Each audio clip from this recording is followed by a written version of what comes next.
Israeli ಒಂದೇ ಅಲ್ಲ, ಅಮೇರಿಕನೂ ಅದರ ಹಿಂದೆ ಇದೆ. ಅಮೇರಿಕಾ ಮತ್ತು ಇಸ್ರೇಲ್ ಜಂಟಿಯಾಗಿ ಇರಾನ್ ಮೇಲೆ ಯುದ್ಧ ಮಾಡಿರುವಂಥದ್ದು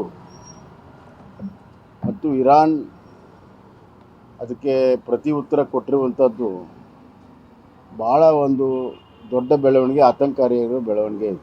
ಮಧ್ಯಪ್ರಾಚ್ಯನ ಪ್ರದೇಶಗಳು, ಆ ಪ್ರದೇಶ ಇಡೀ ವಿಶ್ವದ ಆರ್ಥಿಕ ಮತ್ತು ಸಾಂಸ್ಕೃತಿಕವಾಗಿರುವಂಥ ಭಾಳ ಮಹತ್ವದ ಒಂದು ಪ್ರದೇಶ. ಅಲ್ಲಿ ಹಲವಾರು ಯುದ್ಧಗಳನ್ನು ಕೂಡ ನಾವು ಕಂಡಿದ್ದೇವೆ, ಹಿಂದೂ ಕೂಡ ಕಂಡಿದ್ದೇವೆ. ಮೊದಲೆಲ್ಲ ಜೆರುಸಲೇಮಿಗಾಗಿ ಯುದ್ಧ ನೋಡಿದ್ದೀವಿ ನಾವು, ಅಂದರೆ ಧರ್ಮಕ್ಕಾಗಿ ಯುದ್ಧ ಇತ್ತು. ಈಗ ಆಯಿಲ್ಗಾಗಿ ಯುದ್ಧ ಇದೆ, ವಾಣಿಜ್ಯಕ್ಕಾಗಿ ಯುದ್ಧ ಇದೆ. ಅದರ ಜೊತೆಗೆ ಧಾರ್ಮಿಕವಾಗಿರುವಂಥ ಒಂದು ಅಂಶವೂ ಕೂಡ ಇದರಲ್ಲಿ ಅಳವಡಿಸಿದೆ. ಇದು ಇಡೀ ವಿಶ್ವಕ್ಕೆ ಭಾಳ ದೊಡ್ಡ ಆತಂಕವನ್ನು ತಂದುಕೊಡುವಂಥ ಒಂದು ಯುದ್ಧ ಆಗಿದೆ. ಅಮೇರಿಕ ತನ್ನ ಹಿಡಿತವನ್ನು ಇಡೀ ವಿಶ್ವದ ಎನರ್ಜಿ ಮೇಲೆ, ಆಯಿಲ್ ಮೇಲೆ ಸ್ಥಾಪನೆ ಮಾಡುವ ಹುನ್ನಾರದಲ್ಲಿ ಇಡೀ ವಿಶ್ವವನ್ನೇ ಅಲ್ಲೋಲ ಕಲ್ಲೋಲ ಮಾಡಿರುವಂಥದ್ದು ಅಮೇರಿಕ. ನನಗನ್ನಿಸ್ತಾ ಇದೆ ಅಮೇರಿಕ ಯಾರ ಮಾತು ಕೇಳುವಂಥ ಪರಿಸ್ಥಿತಿಯಲ್ಲಿಲ್ಲ. ಯುನೈಟೆಡ್ ನೇಷನ್ನು ಕೂಡ ಮಾತಾಡಿದಾಗ ಅದಕ್ಕೂ ಕೂಡ ಕಿಮ್ಮತ್ತು ಕೊಡದೆ ರೀತಿಯಲ್ಲಿ ಟ್ರಂಪ್ ಅವರು ಮಾತನಾಡಿದ್ದಾರೆ. ಇನ್ನು ಮೂರನೇ ವಿಶ್ವ ಮಹಾಯುದ್ಧ ಆಗುವಂಥದ್ದು ಚೈನಾ ಮತ್ತು ರಷ್ಯಾ ಇದುವರೆಗೂ ನೇರವಾಗಿ ಎಂಟ್ರಿ ಆಗಿಲ್ಲ, ಕಾದು ನೋಡುವ ತಂತ್ರವನ್ನು ಅಳವಡಿಸ್ತಾ ಇದ್ದಾರೆ. ಅವರು ಕೂಡ ಇನ್ನು ಪ್ರಾಕ್ಸಿ ವಾರಲ್ಲಿ ತೊಡಗಿದರೆ ಅದು ದೊಡ್ಡ ಪ್ರಮಾಣದ ಮೂರನೇ ಮಹಾಯುದ್ಧ ಆಗುವ ಸಂದರ್ಭ ಇದೆ. ಭಾಳಷ್ಟು ಜೀವಹಾನಿ, ಆರ್ಥಿಕ ಹಾನಿ, ವಿಶ್ವಕ್ಕೆ ತುಂಬಲಾರದ ಹಾನಿ ಆಗಿಂತ ಮುಂಚೆ ಇಡೀ ವಿಶ್ವದ ಎಲ್ಲ ನಾಯಕರು ಇದರ ಬಗ್ಗೆ ಚಿಂತನೆಯನ್ನು ಮಾಡಬೇಕು. ಈ ಯುದ್ಧ ನಿಲ್ಲಿಸೋದಕ್ಕೆ ಸರ್ವ ರೀತಿ ಪ್ರಯತ್ನಗಳಾಗಬೇಕು. ಈಗ ಹಿಂದೆ ಈ ಇರಾಕ್ ಸಿರಿಯಾ ವಾರ್ ಇರಲಿ, ಇನ್ನೊಂದು ವಾರಲ್ಲಿ ನರೇಂದ್ರ ಮೋದಿಯವರ ಸರ್ಕಾರ ಯಶಸ್ವಿಯಾಗಿ, ರಷ್ಯಾ ಯುಕ್ರೇನ್ ವಾರ್ ಇರ್ಬೋದು, ಅಲ್ಲಿ ಯಶಸ್ವಿಯಾಗಿ ಭಾರತೀಯರನ್ನ, ಕನ್ನಡಿಗರನ್ನ ತಂದಿರುವಂಥದ್ದು ನಾವು ನೋಡ್ತೇವೆ. ಅದೇ ಪ್ರಕ್ರಿಯೆ ಇಲ್ಲಿನೂ ಕೂಡ ಪ್ರಾರಂಭ ಆಗಬೇಕು. ಸರಿಯಾದ ಸಮಯಕ್ಕಾಗಿ ಕಾಯ್ತಾ ಇದ್ದಾರೆ. ಒಂದು ಸ್ವಲ್ಪ ಶಾಂತಿಯಲ್ಲಿ ನೆಲೆಸಿದರೆ, ವಿಮಾನಗಳ ಹಾರಾಟ ಪ್ರಾರಂಭ ಆದರೆ ಖಂಡಿತವಾಗಿಯೂ ಆ ಪ್ರಕ್ರಿಯೆ ಪ್ರಾರಂಭ ಆಗುತ್ತೆ. ಆದರೆ ಈ ಬಾರಿ ಇರಾನು ಎಲ್ಲ ಅಮೇರಿಕನ್ ಬೇಸ್ ಇರುವಂಥ ರಾಷ್ಟ್ರಗಳ ಮೇಲೆ ಯುದ್ಧ ಮಾಡಿದ್ರಿಂದ, ಅದು ದುಬೈ ಇರ್ಬೋದು, ಅಬುಧಾಬಿ ಇರ್ಬೋದು, ಕುವೈತ್ ಇರ್ಬೋದು, ಒಮಾನ್ ಇರ್ಬೋದು, ಸೌದಿ ಅರೇಬಿಯಾ ಇರ್ಬೋದು, ಒಂದೇ ಸತಿಗೆ ಇದೆಲ್ಲವನ್ನು ಯುದ್ಧ ಮಾಡಿದ್ರಿಂದ ಇಲ್ಲಿ ಎಲ್ಲ ದೇಶದಲ್ಲೂ ಭಾರತೀಯರಿದ್ದಾರೆ, ಕನ್ನಡಿಗರಿದ್ದಾರೆ, ಕೂಲಿ ಕೆಲಸಕ್ಕೆ ಮಾಡೋ ಕಾರ್ಮಿಕರಿಂದ ಹಿಡಿದು ಉದ್ಯೋಗಪತಿಗಳಿದ್ದಾರೆ, ದೊಡ್ಡ ದೊಡ್ಡ ಉದ್ಯೋಗ ಮಾಡುವಂಥವ್ರು ಭಾರತೀಯರಿದ್ದಾರೆ. ದೊಡ್ಡ ಪ್ರಮಾಣದಲ್ಲಿ ಭಾರತೀಯರ ಸಂಖ್ಯೆ ಇರುವಂಥ ರಾಷ್ಟ್ರಗಳಿವೆಲ್ಲ.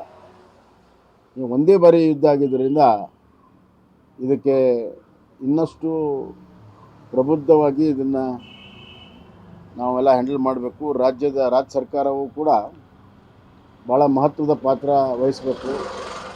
ಭಾರತ ಸರ್ಕಾರ, ಭಾರತ ವಿದೇಶಾಂಗ ಸಚಿವಾಲಯ, ದುಬೈನ ರಾಯಭಾರಿ, ಸೌದಿ ಅರೇಬಿಯಾ, ಇತರ ರಾಜ್ಯಗಳ ರಾಯಭಾರಿ ಜೊತೆಗೆ ನೇರ ಸಂಪರ್ಕ ಹೊಂದಿ, ಮೊದಲನೇದಾಗಿ ಅವರ ಸುರಕ್ಷತೆ, ಆಹಾರ ಮತ್ತು ಎಲ್ಲ ಸೌಲಭ್ಯಗಳನ್ನು ಅಲ್ಲಿಂದ ಬರೋವರೆಗೂ ರಾಜ್ಯ ಸರ್ಕಾರ ಮಾಡಬೇಕಾಗುತ್ತೆ.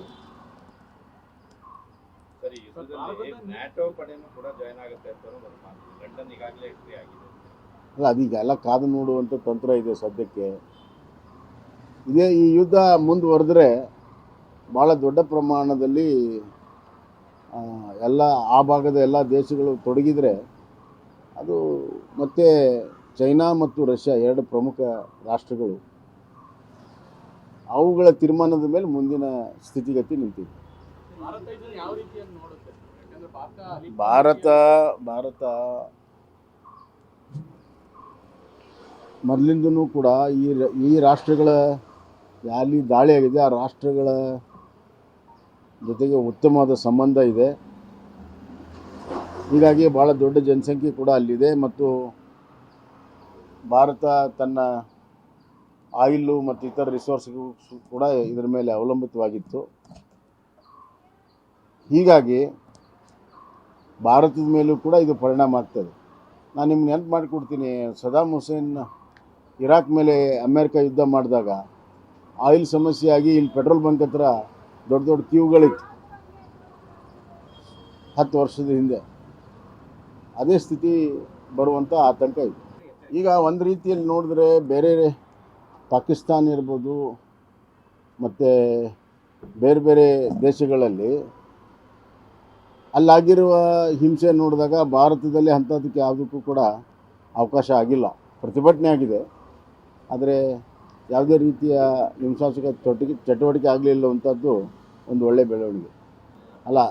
ಎಲ್ಲ ಕ್ರಮಗಳಿಂದ ಯಾವುದೂ ಹಿಂಸೆ ಆಗಿಲ್ಲ. ಇಲ್ಲಿದ್ದರೆ ಪಾಕಿಸ್ತಾನದಲ್ಲಿ ಗೋಲಿಬಾರ್ ಆಗಿದೆ, US ಕೌನ್ಸುಲೇಟ್ ಮೇಲೆ ಅಟ್ಯಾಕ್ ಆಗಿದೆ, ದುಬೈದಲ್ಲಾಗಿದೆ, ಎಲ್ಲ ಕಡೆ ಪ್ರತಿಭಟನೆ ಆಗಿದೆ.